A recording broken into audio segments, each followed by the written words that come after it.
Hello दोस्तों। History के हमारे channel history with Idris Khan में आप सभी का स्वागत है। जैसे कि थंबनेल में लिखा हुआ है 2023 एनटीए यूजीसी नेट एग्ज़ाम। तो जी हाँ, आज का जो हमारे वीडियो का जो टॉपिक है 2023 के एग्ज़ाम को ध्यान में रखते हुए इसको बनाया जा रहा है। तो इसके अंदर हम 2023 के एग्ज़ाम को किस तरीके से हम क्रैक कर सके और किस तरीके से हम सिलेबस को एनालिसिस कर सके, सिलेबस के अंदर कौन कौन से टॉपिक जो महत्वपूर्ण होते हैं उनको हम फोकस कर सके और किन चीज़ों को हम जो हमने इस एग्ज़ाम में गलतियाँ की है उन सारी चीज़ों को हम अब फिर से ना दोहराए, इन सभी बातों को ध्यान में रखते हुए इस वीडियो को बनाया जा रहा है। इस वीडियो के अंदर हम पेपर 1 और पेपर 2 यानी कि जो जनरल हमारा पेपर 1 होता है और जो पेपर 2 होता है वो हिस्ट्री का होता है। तो हम इस वीडियो के अंदर दोनों ही पेपर के जो इम्पोर्टेंट टॉपिक होते हैं, इम्पोर्टेंट यूनिट्स होती है, उनके बारे में हम जानने वाले हैं। तो चलते हैं सिलेबस की ओर। तो दोस्तों, हम पेपर 1 के सिलेबस के ऊपर आ चुके हैं। जैसे कि अगर देखा जाए तो पेपर 1 का जो इस एग्ज़ाम के अंदर बहुत ही ज़्यादा महत्वपूर्ण रोल होता है। अक्सर देखा जाता है कि ज़्यादातर लोग पेपर 2 को इम्पोर्टेंट समझ के और ज़्यादातर पेपर 2 को ही तैयार करते हैं और पेपर 1 को उतनी अच्छी तरीके से तैयार नहीं कर पाते हैं, जिसके बाद इस तरीके से तैयारी करने में उनका रिज़ल्ट जो है काफ़ी निराशाजनक हो जाता है। क्योंकि पेपर 2 तो उनको काफ़ी अच्छा स्कोर कर जाता है, मगर पेपर 1 में उनका स्कोर पासिंग मार्क्स के भी उनको नहीं मिल पाते हैं। इस वजह से उनका रिज़ल्ट में काफ़ी निराशा देखने को मिल जाती है। तो आज हम इस वीडियो के माध्यम से पेपर 1 के अंदर कौन कौन से इम्पोर्टेंट टॉपिक होते हैं जिनसे हमारे कम से कम पासिंग मार्क्स तो हमको मिल ही जाते हैं, जिससे हमारा जो है नेट और जेआरएफ रुकने के चांसेस काफ़ी ज़्यादा कम हो जाते हैं। अगर हम पेपर 2 को अगर ज़्यादा अच्छी तरीके से कंप्लीट कर लेते हैं और पेपर 1 के अगर हम इम्पोर्टेंट यूनिट्स को ही अगर हम कवर कर लेते हैं तो हमारा काम बन जाता है। तो आज के हमारे इस वीडियो में पेपर 1 के अंदर जो इम्पोर्टेंट टॉपिक्स होते हैं उनके बारे में हम जानने वाले हैं। तो दोस्तों, हमारी जो सबसे पहली यूनिट है शिक्षण अभिवृत्ति। तो ये जो है कि ये जो टीचिंग एप्टीट्यूड की जो यूनिट्स होती है ये ज़्यादा इजी भी नहीं होती है और ज़्यादा टफ भी नहीं होती है, मॉडरेट लेवल की ये यूनिट्स होती है। अगर कोई इंसान अगर इसको थोड़ा बहुत अगर हेल्प के साथ यूट्यूब वगैरह ऑनलाइन सोर्स के माध्यम से अगर इस यूनिट्स को अगर पढ़ना चाहे तो ये कमांड में आ सकती है। तो मेरा सजेशन ये है कि फ़र्स्ट यूनिट को हमको इग्नोर नहीं करना चाहिए। कोई भी इंसान अगर थोड़ी बहुत भी मेहनत करना चाहेगा तो फर्स्ट यूनिट को कर सकता है। इसके बाद हम चलते हैं अगली यूनिट की तरफ। ये रिसर्च एप्टीट्यूड है। तो रिसर्च एप्टीट्यूड जो है कि पेपर 1 के अंदर सबसे ज़्यादा इम्पोर्टेंट रोल निभाती है। और अगर देखा जाए तो हमारा जो पीएचडी का जो अगला एग्ज़ाम को क्रैक करने के बाद जब हम पीएचडी में एडमिशन लेते हैं तो इस यूनिट के बारे में हमको काफ़ी ज़्यादा नॉलेज की ज़रूरत पड़ती है। अगर हम इस यूनिट को अगर इसी एग्ज़ाम में अगर कंप्लीट करके चलते हैं तो हमें आने वाले टाइम पे किसी भी तरह की दिक्कत का सामना नहीं करना पड़ेगा। तो दूसरी यूनिट का भी मेरा यही सजेशन है कि रिसर्च एप्टीट्यूड को हमको अच्छी तरीके से पढ़ लेना चाहिए और इसमें भी काफ़ी पीवाईक्यू क्वेश्चन ही पूछे जाते हैं। पूरे पेपर 1 के अंदर अगर देखा जाए तो पीवाईक्यू क्वेश्चन का बहुत ज़्यादा इम्पोर्टेंट रोल होता है। अगर हम 2 से 5 साल के अगर पीवाईक्यू क्वेश्चन को अगर अच्छी तरीके से अगर सोल्व कर लेते हैं और बार बार रिपीटेशन करके अगर उनका अच्छी तरीके से समझ लेते हैं, एनालिसिस कर लेते हैं, तो पेपर 1 में हमारे पासिंग मार्क्स को कोई भी नहीं रोक सकता। इसी के बाद अगर हम देखें तो ये जो बोध वाला जो आता है गद्यांश, तो ये सभी को पता है कि ये आपको प्रैक्टिस करने से ही इसका सोल्व करना हमको याद होता है। और अगर सोल्व करना अगर नहीं भी आए तो ये उसको पढ़ने के बाद इसको सोल्व कर सकते हैं। तो ये इतनी बड़ी बात नहीं है, ये अगर आप चाहो तो एग्ज़ाम के अंदर इसको पढ़ के और इसके आंसर को आप कर सकते हो। चौथी इम्पोर्टेंट इकाई है इसकी संप्रेषण, जैसे कि इसको कम्युनिकेशन भी बोलते हैं। तो कम्युनिकेशन बहुत ही ज़्यादा इजी यूनिट्स होती है। अगर आप इसको यूट्यूब के माध्यम से या किसी भी अदर सोर्स के माध्यम से अगर इसको पढ़ना चाहोगे तो बहुत ही ज़्यादा आसानी के साथ कम्युनिकेशन वाली यूनिट्स आपको बहुत ही ज़्यादा आसानी के साथ समझ में आ जाएगी, और ये ज़्यादा हार्ड नहीं होती है, बहुत ही ज़्यादा इजी यूनिट्स होती है। तो मेरा सजेशन है कि इस यूनिट को तो आपको किसी भी हाल में छोड़ना नहीं है। तो सबसे ज़्यादा कम्युनिकेशन वाली यूनिट्स को तो आपको पढ़ना ही है। इसके बाद आ जाता है गणितीय तर्क और अभिवृत्ति। तो मेरा सजेशन ये है कि अगर जिसका मैथ्स अगर ठीक ठाक है तो उन्हीं को इस यूनिट्स के ऊपर ध्यान देना चाहिए, और जिन भी दोस्तों का गणित में थोड़ा वीक पॉइंट रहा है तो उनको उतना ज़्यादा इसमें ध्यान देने की ज़रूरत नहीं है। मेरा मानना ये है कि उनको इस यूनिट्स के अलावा जो जैसे कि कम्युनिकेशन है, रिसर्च एप्टीट्यूड है, टीचिंग एप्टीट्यूड है, इन यूनिट्स के ऊपर ध्यान देना चाहिए। क्योंकि अगर वो वीक पॉइंट के ऊपर ध्यान देंगे तो वीक पॉइंट बना ही रह जाएगा। इसके साथ जो हमारा कंफर्ट जोन होता है और जिस जिस जिस यूनिट को हम अच्छी तरीके से कर सकते हैं वो यूनिट भी हमारी ख़राब हो जाएगी। इसलिए जिनका मैथ्स ठीक ठाक है उन्हीं को इस यूनिट पे ध्यान देने की ज़रूरत है, और जिनका मैथ्स में थोड़ा बहुत अगर वीक पॉइंट है तो मेरा सजेशन ये है कि इससे थोड़ा बच के चलना चाहिए। इसके बाद जो हमारी अगली यूनिट आती है लॉजिकल रीजनिंग। तो लॉजिकल रीजनिंग का मामला भी ऐसा ही है कि जिनका लॉजिकल रीजनिंग के अंदर इंटरेस्ट है, जिनको लॉजिकल रीजनिंग में समझ आता है, और जिनकी लॉजिकल रीजनिंग बिल्कुल उनको कंफर्म है कि उनको बन जाती है, तो उन्हीं को ये सब चीज़ें करने की ज़रूरत है। बाकी अगर किसी को लग रहा है कि लॉजिकल रीजनिंग मुझे याद नहीं हो पा रही है या लॉजिकल रीजनिंग में मैं कंफर्ट नहीं हूँ, तो उनको इस वाली यूनिट में इतना ज़्यादा उलझने की ज़रूरत नहीं है। इसके बाद यूनिट नंबर 7 जो कि आंकड़ों की व्याख्या है, इसके अंदर भी थोड़ा बहुत मैथ्स से रिलेटेड चीज़ें आती है। और अगर मैथ्स आपका अगर सेफ जोन में हो और आपका वीक पॉइंट नहीं है तो इस यूनिट के ऊपर भी आप ध्यान दे सकते हो। बाकी अगर आपका मैथ्स अगर एवरेज है तो थोड़ी बहुत प्रैक्टिस करके इस यूनिट को आप ठीक कर सकते हो। इसके बाद आपकी आईसीटी है, तो आईसीटी बहुत ही ज़्यादा इम्पोर्टेंट यूनिट है पेपर 1 के अंदर, और ये जो है बहुत ही ज़्यादा इजी होती है। आप इसको बहुत ही ज़्यादा आसानी के साथ इस यूनिट को आप कंप्लीट कर सकते हो। तो आईसीटी वाली यूनिट्स को आपको किसी भी हाल में नहीं छोड़ना है। तो इस यूनिट को आपको हर तरीके से जैसे भी चाहे आप इसको इजी वे में इस चीज़ को समझ सकते हो।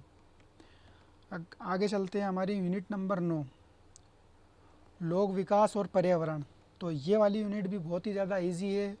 इसके अंदर भी आप अगर किसी भी बुक से या किसी भी सोर्स से, किसी भी नोट से या यूट्यूब क्लास के माध्यम से अगर इस यूनिट को अगर आप कंप्लीट करना चाहोगे तो ये वाली यूनिट्स आपकी बहुत ही ज़्यादा इजी है, बहुत ही आसान लैंग्वेज में और बहुत ही ज़्यादा इजी वे में ये आपको हेल्प करने वाली है। और इसके जो क्वेश्चन है बहुत ही ज़्यादा इम्पोर्टेंट है, और अक्सर एग्ज़ाम में इससे रिलेटेड 2 से 4 क्वेश्चन हर बार पूछे गए हैं। और इस यूनिट को कंप्लीट करने के लिए आप पीवाईक्यू का भी सहारा ले सकते हो। पीवाईक्यू बहुत ही ज़्यादा इम्पोर्टेंट है, ख़ास करके पेपर 1 के लिए पीवाईक्यू को बहुत ही ज़्यादा इम्पोर्टेंट रोल होता है। मेरा सजेशन तो यही है कि अगर आपको पूरी यूनिट को और पूरे पेपर 1 को आपको अगर कंप्लीट करना है तो सबसे ज़्यादा से ज़्यादा आपको पीवाईक्यू क्वेश्चन को सोल्व करना चाहिए। इसके बाद जो है हमारी यूनिट नंबर 10, इसके अंदर आपकी उच्च शिक्षा प्रणाली हायर एजुकेशन सिस्टम आता है। तो हायर एजुकेशन सिस्टम तो इस पेपर के अंदर की जान है, सबसे ज़्यादा इसी को वैल्यू दी जाती है। सबसे ज़्यादा क्वेश्चन भी लगभग इसी से पूछे जाते हैं। और देखा जाए तो आजकल की जो ट्रेंडिंग जो क्वेश्चन बनते हैं न्यू एजुकेशन पॉलिसी से रिलेटेड, इन सब चीज़ों के बारे में आपको काफ़ी ज़्यादा सोर्सेस मिल जाएंगे। यूट्यूब पे भी काफ़ी सारी क्लासेस इससे रिलेटेड मिल जाएगी आपको। तो ये वाली यूनिट भी आपको नहीं छोड़ना है। तो मेरी नज़र में जो देखा जाए तो आपको सबसे ज़्यादा इम्पोर्टेंट यूनिट्स जो है एक बार और मैं बता देता हूँ। यूनिट नंबर 10 जो है इसको आपको किसी भी हाल में नहीं छोड़ना है। इसके बाद यूनिट नंबर 9 है। तो यूनिट नंबर 9 में आपको इन्वायरमेंट में एनर्जी वगैरह को आपको पढ़ना है, और जो सम्मेलन जो हुए हैं, जो ट्रीटी हुई है, जो संधियाँ हुई है उनको आपको पढ़ना है। सबसे ज़्यादा इम्पोर्टेंट वही आता है और वही क्वेश्चन बार बार रिपीट होते हैं। इसके बाद आपको यूनिट नंबर 8 है, ये सबसे ज़्यादा इम्पोर्टेंट है, इसको भी आपको छोड़ना नहीं है। इसके बाद आपको यूनिट नंबर 7 जो है मैथ्स वालों के लिए है, अगर मैथ्स आपका कंफर्ट है तो ये आप कर सकते हो। यूनिट नंबर 6 भी उन्हीं के लिए है, यूनिट नंबर 5 भी उन्हीं के लिए है, यूनिट नंबर 4 या सभी के लिए है, ये ज़्यादा इम्पोर्टेंट है, इसको आपको हर हाल में करना है। यूनिट नंबर 3 जो है ये तो आप एग्ज़ाम हॉल में कर सकते हो। यूनिट नंबर 2 जो है ये आपको करना है, और फर्स्ट यूनिट जो हमारी टीचिंग एप्टीट्यूड है इसको आपको करना है। कुल मिला के अगर चाहो शॉर्ट वे में तो पेपर 1 की आपको 7 यूनिट को हर हाल में पूरा करना है। हर हाल में इन 7 यूनिट को आपको पढ़ना है और 7 यूनिट के PYQ को आपको लगाना है, और सबसे ज़्यादा आपको PYQ को ही सॉल्व करना है, और बाकी का आपको ऑनलाइन कोर्स, ऑनलाइन क्लासेस के माध्यम से ये सारी यूनिट्स को कंप्लीट करना है। इसके बाद हम चलते हैं हमारे पेपर 2 के सिलेबस के ऊपर। पेपर 2 के सिलेबस, तो दोस्तों हम पेपर 2 इतिहास के सिलेबस के ऊपर आ चुके हैं। तो इसमें हमको देखना है कि इम्पोर्टेंट टॉपिक कौन से होते हैं। तो सबसे पहले तो ये शब्दावलियाँ जो होती है ये बहुत ही ज़्यादा इम्पोर्टेंट होती है। इनको तैयार करने के लिए चाहे तो आप इनको सिंगल सिंगल भी आप तैयार कर सकते हो। अगर सिंगल सिंगल आप तैयार नहीं करते हो तो आप जब पूरा सिलेबस आप कंप्लीट करोगे, जब सभी टॉपिक्स को आप पढ़ोगे तो वहाँ पे भी ये कंप्लीट हो जाती है। ये आपकी मर्ज़ी के ऊपर डिपेंड करता है कि आप अगर सिंगल करना चाहो तो सिंगल कर सकते हो, और टॉपिक के साथ अगर इनको कंप्लीट करना चाहो तो ये सभी शब्दावलियाँ आपकी टॉपिक के साथ कंप्लीट हो जाती है। तो ये इम्पोर्टेंट है, इनसे कई बार सीधे सीधे डायरेक्ट क्वेश्चन पूछे जाते हैं, जैसे कि स्तूप से, और ये मंदिर की शैलियाँ जो होती है, बोधिसत्व वगैरह, विष्टि, स्त्रीधन, स्मारक पत्थर, ये सारी शब्दावलियाँ बहुत ही ज़्यादा इम्पोर्टेंट है। यहाँ से बिल्कुल डायरेक्ट क्वेश्चन पूछे जाते हैं। कितने ही PYQ आप उठा के चेक कर लेना इस बारे में। ये पूरी शब्दावलियाँ बहुत ही ज़्यादा इम्पोर्टेंट है। ये आप चाहो तो सिंगल कर सकते हो, या यूनिट्स के साथ आप कंप्लीट करना चाहो टॉपिक के साथ तो टॉपिक के साथ भी ये कंप्लीट हो जाती है। इसके बाद हम चलते हैं यूनिट नंबर 1। यूनिट नंबर 1 में सबसे ज़्यादा इम्पोर्टेंट जो होता है ये जो स्रोत संबंधी वार्ता, पूरा पुरातात्विक स्रोत, अन्वेषण, उत्खनन, ये वाली जो यूनिट है सबसे ज़्यादा इम्पोर्टेंट इस यूनिट को माना जाता है। इसको आपको हर हाल में किसी भी तरीके से आपको इसको पूरा करना है, क्योंकि इस वाली यूनिट से आपके पूरी हिस्ट्री के जो भी लिटरेचर से रिलेटेड है, जो भी साहित्य है प्राथमिक द्वितीयक, और आपके जो भी पुरातात्विक स्रोत है, सिक्के हैं, मृदभांड है, गुफा है, कोइंस है, ये सारी चीज़ें इसके अंदर आ जाती है। तो ये वाली यूनिट्स बहुत ही ज़्यादा इम्पोर्टेंट होती है। आपको ये वाली यूनिट किसी भी तरीके से आपको इसको पूरा करना है। इसके बाद हम चलते हैं सिंधु घाटी सभ्यता और हड़प्पा सभ्यता। ये सभ्यता भी काफ़ी ज़्यादा इम्पोर्टेंट है। तो इस सभ्यता में भी आपको इस सभ्यता का विस्तार पढ़ना है,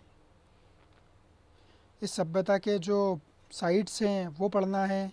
इसके बाद आपको इस सभ्यता का जो है व्यापार के बारे में पढ़ना है कि किस साइट से इन्होंने किस तरीके से व्यापार किया था, किस साइट से इन्होंने कौन सी चीज़ों को मंगवाया था, इसके बारे में पढ़ना है।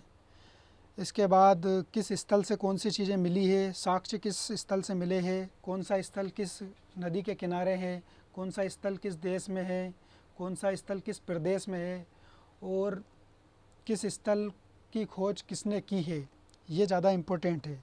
तो सिंधु घाटी सभ्यता में बस इन्हीं सब चीज़ों के बारे में आपको जानना है। इसके बाद वैदिक सभ्यता वाले यूनिट्स की बात करते हैं।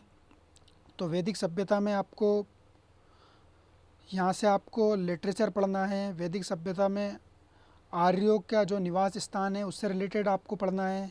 इसके बाद आपको यहाँ की जो लोकेशन है इनकी वो पढ़ना है, इनका धार्मिक और दार्शनिक विचार पढ़ना है। इसके बाद इनकी जो शब्दावलियाँ होती है वैदिक सभ्यता की वो पढ़ना है। और वैदिक सभ्यता में अगर देखा जाए तो सबसे ज़्यादा इम्पोर्टेंट जो है इनका जो लिटरेचर साहित्य होता है वो सबसे ज़्यादा इम्पोर्टेंट है। इसके बाद जैन महाजनपद है और जैन धर्म, बौद्ध धर्म, ये सबसे ज़्यादा इम्पोर्टेंट यूनिट्स है। इनको तो आपको किसी भी हाल में छोड़ना नहीं है, ये वाली यूनिट आपको कंप्लीट करना ही है बिल्कुल। इसके बाद हम आगे चलते हैं यूनिट नंबर 2 में। यूनिट नंबर 2 में मगध एम्पायर आपको पढ़ना है। यूनानी वाला जो पोर्शन है, यूनानी आक्रमण, ये वाला बहुत ही ज़्यादा इम्पोर्टेंट है। इसके बाद मौर्य मौर्य का जो प्रसार है, मौर्यों की जो व्यवस्था है और इनका जो शासन व्यवस्था, अर्थव्यवस्था, अशोक का धम्म और अशोक के अभिलेख तो आपको ये मान के चलिए वेरी वेरी इंपॉर्टेंट है। ये हर एग्ज़ाम में पूछे गए हैं। इसके बाद मौर्यों की जो शासन व्यवस्था है, मौर्यों का जो प्रशासन है, ये वेरी वेरी इंपॉर्टेंट है, ये आपको पढ़ना ही है। इसके बाद आपको मौर्य साम्राज्य का जो अंत हुआ है, उनसे रिलेटेड आपको जो कथन दिए गए हैं वो पढ़ना है। इसके बाद ये यूनानी सुंग, सातवाहन, कुषाण, शक, क्षत्रप, संगम साहित्य में आपको लिटरेचर पढ़ना है। लिटरेचर बहुत ही ज़्यादा इम्पोर्टेंट है संगम साहित्य का। इसके बाद दक्षिण भारत के जो राजवंश है, समाज है, उससे रिलेटेड आपको पढ़ना है। संगम साहित्य में आपको समाज पढ़ना है, लिटरेचर पढ़ना है और उसके अलावा जो वहाँ की व्यवस्था थी वो पढ़ना है आपको। उसके बाद आपको खारवेल पढ़ना है, जैन धर्म का उद्भव, मौर्य उत्तर काल का पढ़ना है। ये वाली यूनिट आपकी बहुत ही ज़्यादा इम्पोर्टेंट होने वाली है। इसके बाद गुप्त वाकाटक वंश में आपको व्यवस्था पढ़ना है, उनकी अर्थव्यवस्था, कृषि व्यवस्था, व्यापार और उनकी मंदिर स्थापत्य कला, इससे रिलेटेड पढ़ना है। शासन व्यवस्था पढ़ना है, उनकी खगोल विज्ञान, गणित, ये वाली इम्पोर्टेंट, वेरी वेरी इम्पोर्टेंट है। ये वाली यूनिट आपको बिल्कुल पढ़ना ही है। इसके बाद हर्ष में आपको हर्ष का प्रशासन पढ़ना है और हर्ष की जो राजनीतिक व्यवस्था थी वो आपको पढ़ना है। इसके बाद ये छोटे वाले वंश को आपको, ये सारी यूनिट कंप्लीट होने के बाद आपको पढ़ना है। ये नहीं है कि ये वाली यूनिट को आपको छोड़ के ये छोटे वाले राजवंश को आप पढ़ने बैठ जाओ, तो ऐसा हो नहीं करना है। आपको पहले इम्पोर्टेंट चीज़ों को पढ़ना है, उसके बाद ये छोटी वाली यूनिट्स को आपको पढ़ना है। इसके बाद क्षेत्रीय राज्यों का उद्भव, दक्षिण राज्य, गंग, कदम वंश, चालुक्य वंश, कल्याणी के चालुक्य। तो इसमें आपको अगर मैं बता दूं तो चालुक्य वंश, राष्ट्रकूट वंश, चालुक्य और होयसल वंश, ये बहुत ही ज़्यादा इम्पोर्टेंट है। इनको आपको किसी भी हालत में ये नहीं छोड़ना है। चाहे आप ये गंग, कदम वंश, ये चीज़ें आप छोड़ सकते हो, बाकी चालुक्य, राष्ट्रकूट और होयसल वंश ये बिल्कुल वेरी वेरी इंपॉर्टेंट है। इनसे सीधे क्वेश्चन आपसे बनते हैं, तो ये चीज़ों को आपको पढ़ना है। इसके बाद ये वेरी वेरी इंपॉर्टेंट है आपका पल्लव, चेर, चोल, पांड्य वंश, इनको आपको बिल्कुल पढ़ना ही है। इनको आपको किसी भी हाल में स्किप नहीं करना है। इसके बाद पूर्वी भारत के साम्राज्य, बंगाल के पाल वंश, सेन वंश, कामरूप वंश, इनको आपको थोड़ी बहुत व्यवस्था इनकी पढ़ना है, इनके जो काम हुए वो पढ़ना है, इनकी क्रोनोलॉजी को आपको पढ़ना है। भूमकार वंश से भी आपको क्वेश्चन बनते हैं, उड़ीसा के भूमकार वंश, सोमवंश, इनकी भी क्रोनोलॉजी और इनकी जो महिला शासिका हुई है उनके बारे में आपको थोड़ा बहुत इनका ब्रीफ नॉलेज रखना है, ज़्यादा डीप नहीं पढ़ना है इनको। इसके बाद पश्चिम भारत के वल्लभी के मैत्रक और गुजरात के चालुक्य वंश, इनको भी आपको मॉडरेट लेवल तक ही पढ़ना है, ज़्यादा डीप में नहीं जाना है। इसके बाद गुर्जर, प्रतिहार, कलचुरी, गहड़वाल, परमार, इनको भी आपको मॉडरेट लेवल में ही पढ़ना है। इनकी क्रोनोलॉजी वगैरह को आपको पढ़ना है, इनकी व्यवस्था और इन्होंने की जो राजनीतिक व्यवस्था थी। परमार वंश में राजा भोज को आपको पढ़ना है और गुर्जर प्रतिहार में मिहिर भोज को आपको पढ़ना है। ये वेरी वेरी इंपॉर्टेंट यूनिट्स है और इनके जो क्वेश्चन बनते हैं वो इन्हीं शासकों से बनते हैं। इसके बाद आपको प्रशासन और राजनीतिक ढांचा और राजतंत्र वैधीकरण, ये यूनिट्स, ये वाले जो प्रशासन वाला जो पोर्शन है आपको पढ़ना ही है। कृषि व्यवस्था, भूदान वाला जो है ये आपको पढ़ना ही है, ये वाला इम्पोर्टेंट है। श्रेणी सिस्टम जो है ये पढ़ना है आपको। जल संसाधन और सिक्के, मुद्रा प्रणाली और सिक्के को आपको बिल्कुल पढ़ना ही होगा, इसको आप स्किप नहीं कर सकते हो। व्यापार, शहरीकरण, व्यापार ढांचा, इनसे रिलेटेड आप थोड़ा बहुत ब्रीफ नॉलेज रख सकते हो। और इसके बाद आपको गिल्ड सिस्टम पढ़ना है। इसके बाद आपको वैष्णव धर्म, शैव धर्म, इनके बारे में आपको पढ़ना है। मंदिर स्थापत्य कला वेरी वेरी इंपॉर्टेंट है, इससे हर बार क्वेश्चन पूछा गया है। मंदिर स्थापत्य कला, दान, तीर्थ, तमिल भक्ति आंदोलन, ये रामानुजाचार्य, इसको भी आपको पढ़ना है, थोड़ा बहुत बेसिक नॉलेज इनका रखना है। इसके बाद हम चलते हैं स्त्रियों की स्थिति। तो स्त्रियों की स्थिति जो है ये वेरी वेरी इम्पोर्टेंट है। विवाह और संपत्ति संबंधी जो नियम होते हैं, सार्वजनिक जीवन में स्त्रियां और वर्ण जाति, ये आपको पढ़ना है। शिक्षा, शिक्षण संस्थाएं, तक्षशिला वगैरह वगैरह, वल्लभी, नालंदा, ये आपको पढ़ना है। मठ पढ़ना है, महाविहार ये पढ़ना है। इसके बाद आपको मध्यकालीन राज्य में ये जो सामंती व्यवस्था है ये पढ़ना है। इसके बाद जो है अल बरूनी का यात्रा विवरण, ये वेरी वेरी इंपॉर्टेंट है, ये आपको बिल्कुल पढ़ना ही होगा। गजनवी से रिलेटेड कभी कभार क्वेश्चन बन जाते हैं, तो ये आपको थोड़ा बहुत ब्रीफ नॉलेज का रखना है। बाकी अल बरूनी के बारे में आपको अच्छे से पढ़ना होगा। इसके बाद मध्यकालीन भारत में आपका लिटरेचर वाला जो पोर्शन होता है बहुत ही ज़्यादा इम्पोर्टेंट होता है, ये आपको बिल्कुल पढ़ना ही होगा। इसके बाद आपकी दिल्ली सल्तनत में आपको, दिल्ली सल्तनत के अंदर भी आपको इल्तुतमिश है, कुतुबुद्दीन ऐबक है, अलाउद्दीन खिलजी है, मोहम्मद बिन तुगलक है, फ़िरोज़ तुगलक है, बहलोल लोदी है, इनसे रिलेटेड आपको पढ़ना होगा। और इनका जो शासन व्यवस्था है वो आपको पढ़ना होगी। इनकी जो स्थापत्य कला है वो पढ़नी होगी। मुग़ल साम्राज्य में भी आपको बाबर, हुमायूं, अकबर और जो है मुग़ल एम्पायर, जो देखा जाए तो पूरा पूरा वेरी वेरी इंपॉर्टेंट है। मुग़ल एम्पायर में आपकी शासन व्यवस्था, मुग़ल एम्पायर में आपकी जो है व्यापार, मुग़ल एम्पायर की चित्रकला, स्थापत्य कला, और सूरवंश का जो शेरशाह सूरी है ये वेरी वेरी इंपॉर्टेंट है, बिल्कुल ये आपको पढ़ना ही है, यहाँ से हर बार क्वेश्चन बनता है। इसके बाद हम चलते हैं उत्तरकालीन मुग़ल शासक। तो यहाँ से कभी कभार क्वेश्चन बन जाते हैं, इनके बारे में आप अगर चाहो तो पढ़ सकते हो। इसके बाद विजयनगर और बहमनी एम्पायर, विजयनगर और बहमनी एम्पायर ये वेरी वेरी इंपॉर्टेंट है, आपको पढ़ना ही होगा। और ये गोलकुंडा, बीदर, बेरार, अहमदनगर, यहाँ थोड़ा थोड़ा आपको ब्रीफ नॉलेज का रखना है। इसके बाद हम चलते हैं मराठा। मराठा वाली यूनिट बहुत ही ज़्यादा इम्पोर्टेंट है। इस बार के जो क्वेश्चन बने थे मराठा से बहुत ज़्यादा क्वेश्चन आए थे। मराठा में आपकी राजनीतिक व्यवस्था, इनकी शासन व्यवस्था और इनके जो साम्राज्य विस्तार है, इनकी संधियाँ, मराठा की जो संधियाँ हुई है वो बहुत ही ज़्यादा इम्पोर्टेंट है। और इनका जो प्रशासन है वो भी कई बार यहाँ से क्वेश्चन पूछा गया है। मुग़ल मराठा संबंध ये आपको पढ़ना है। इसके बाद ये वाली यूनिट हमने बताई दी है आपको, यहाँ से प्रशासन है और साहित्य, साहित्य है, स्थापत्य कला है, चित्रकला है, ये वाला मध्यकाल की जो दिल्ली सल्तनत और मुग़ल काल की जो है दोनों को आपको पढ़ना है।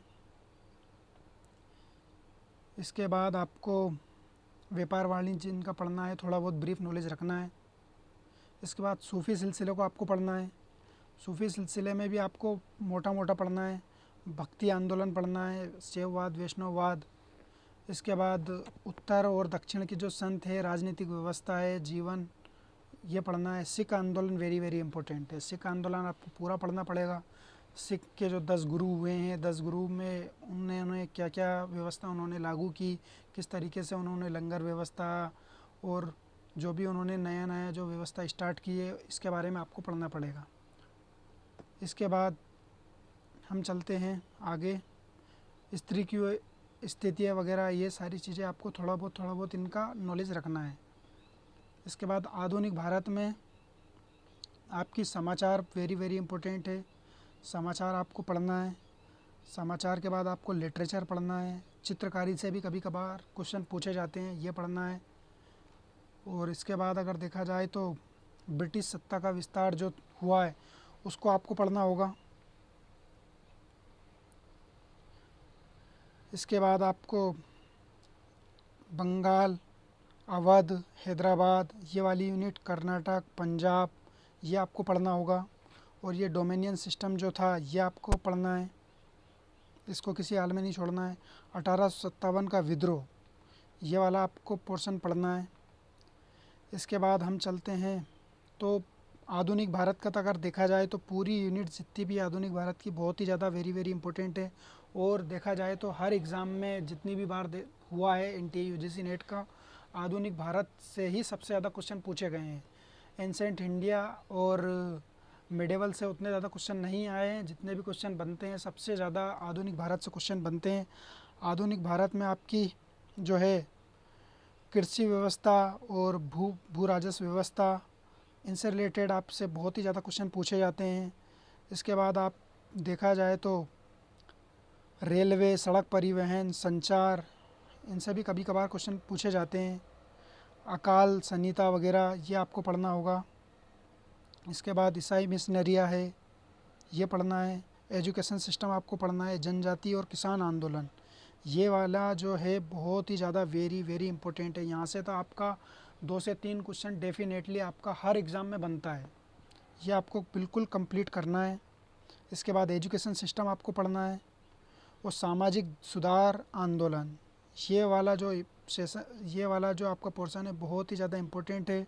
यहाँ से आपको बिल्कुल भी स्किप नहीं करना है। ये वाला जो है राम मोहन राय है, स्वामी विवेकानंद है, दयानंद सरस्वती है, इन सारे विचारकों को, इन सारे महान हस्तियों को, इनको सबको पढ़ना ही होगा आपको। इसके बाद हम चलते हैं प्रिंटिंग प्रेस। प्रेस से हर बार क्वेश्चन पूछा जाता है पत्रकारिता के बारे में, और पत्रकारिता से संबंधित जो एक्ट आए हैं और जो बुक्स वगैरह जो साहित्य लिखाए हुए हैं, और चित्रकारी से भी और संगीत से भी कभी कभी क्वेश्चन पूछा जाता है। इसके बाद ये वाला यूनिट आपको बिल्कुल पढ़ना ही होगा। इसमें सारा इम्पोर्टेंट आंदोलन से रिलेटेड कांग्रेस है, और 1885 से 1920 के जो राष्ट्रवादी आंदोलन हुए हैं, राष्ट्रवाद का जो उदय हुआ है, इससे रिलेटेड आपको पढ़ना ही होगा। कांग्रेस का जन्म है, और भी अदर जो संस्था की जो स्थापना हुई है वो पढ़ना है आपको इसमें। स्वदेशी स्वराज, ये वाली पूरी यूनिट बहुत ही ज़्यादा इम्पोर्टेंट होने वाली है। ये आपको किसी भी तरीके से छोड़ना नहीं है।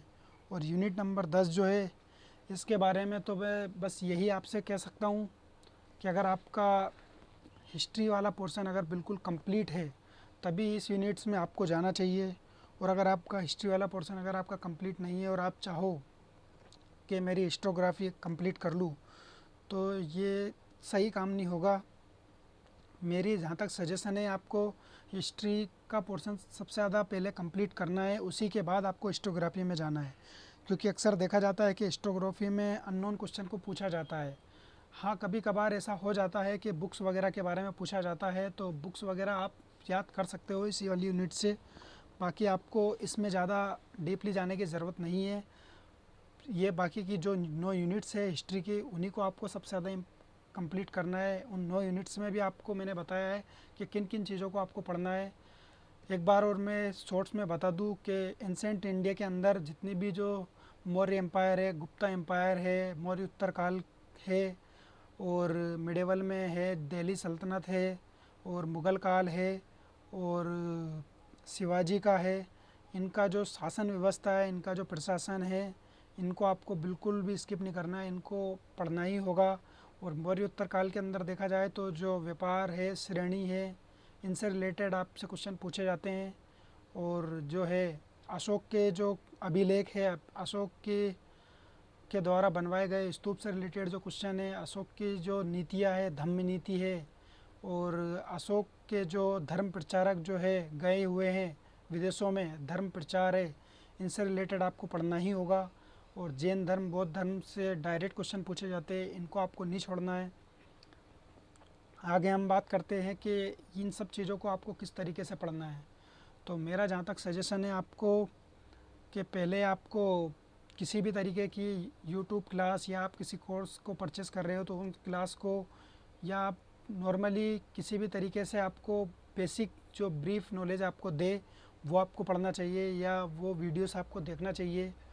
उसी के बाद जाके आपको बुक्स को पढ़ना चाहिए। और बुक्स के अंदर भी आप डायरेक्ट डीप नॉलेज के अंदर नहीं जाना है, पहले थोड़ा बेसिक पढ़ना है।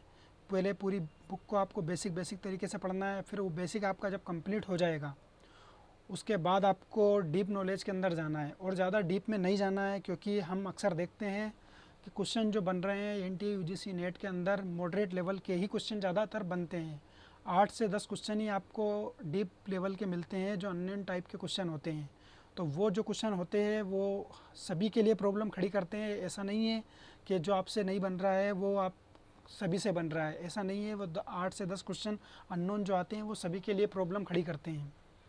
तो मेरा जहाँ तक सजेशन है, आपको इजी टू मॉडरेट आपको पढ़ना है, और जब आपका इजी टू मॉडरेट आपका कंप्लीट हो जाए तभी आपको थोड़ा बहुत डीप के अंदर जाना है, बाकी डीप के अंदर डायरेक्ट आपको नहीं जाना है। तो ये रहा आज का वीडियो आपका। अगर हमारा सजेशन पसंद आए या हमारा कही हुई बातें आपको पसंद आए, हमारा वीडियो आपको ठीक लगे, तो हमारे चैनल को सब्सक्राइब करें और हमारे वीडियो को लाइक करें।